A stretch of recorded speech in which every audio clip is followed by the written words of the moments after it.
Okay, picture this. It's November 2025, and New York City has just been rocked by one of the biggest political upsets in its entire history. A candidate who just a year ago was barely even a blip on the radar has just stormed to power, and he's promising to completely remake America's largest city. So, how on earth did that happen? Let's start right on election night with the words from the man himself, right at the center of this political earthquake. This was the moment Zohran Mamdani declared victory. And you can hear it in his voice. He's framing this as so much more than an election. He's telling the world this is a triumph of a whole new way of doing politics.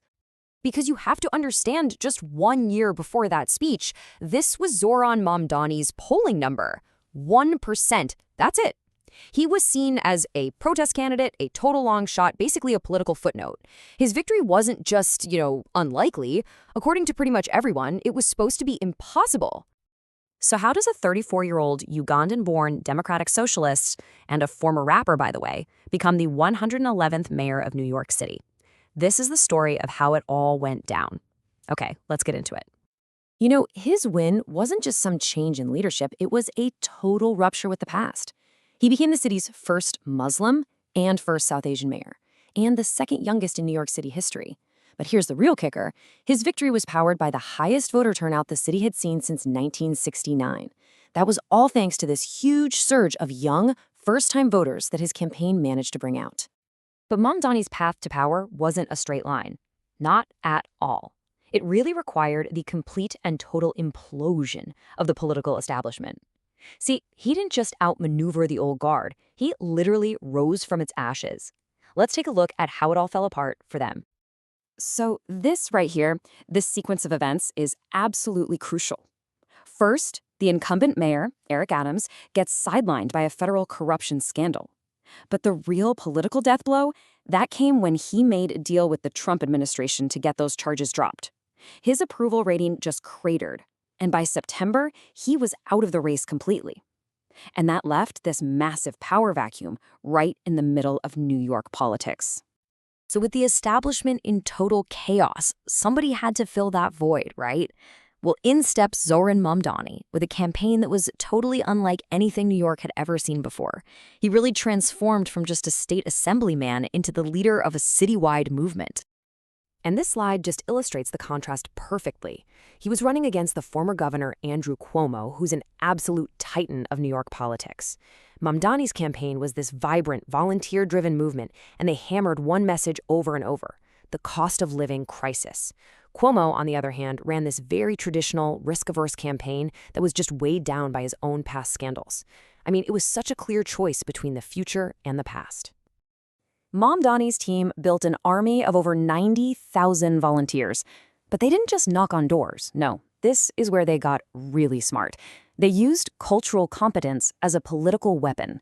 Their social media stuff went viral, their posters had this cool Bollywood flair, and they were connecting with immigrant communities on their own terms, serving biryani and mingo lassi at events. And maybe most importantly, they took the scary word socialism and brilliantly reframed it as a practical, common-sense solution: affordability.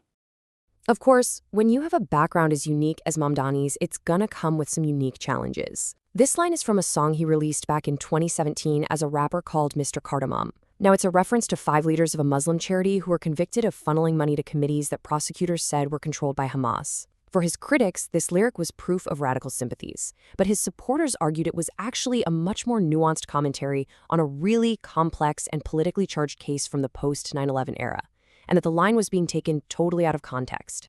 So he wins. He's in. And now Mamdani has a mandate to push through what he calls the most aggressive affordability agenda since the New Deal. So what does that actually look like in practice? His platform is basically a direct attempt to use the government to decommodify basic human needs. We're talking freezing rents, making all the city buses free, raising the minimum wage to $30 an hour, providing universal childcare, and even opening city-run grocery stores. Look, this isn't just tweaking the system. This is a fundamental overhaul of how the city works. But here's the thing. Promising radical change and actually delivering it are two very, very different things. The victory was really just the beginning of the battle. Now, the real test begins. And if you look at the results, you can see he won with a clear mandate. We're talking over 50% of the vote. He didn't just squeak by, he crossed the finish line with a majority. That proves his coalition was broad and decisive.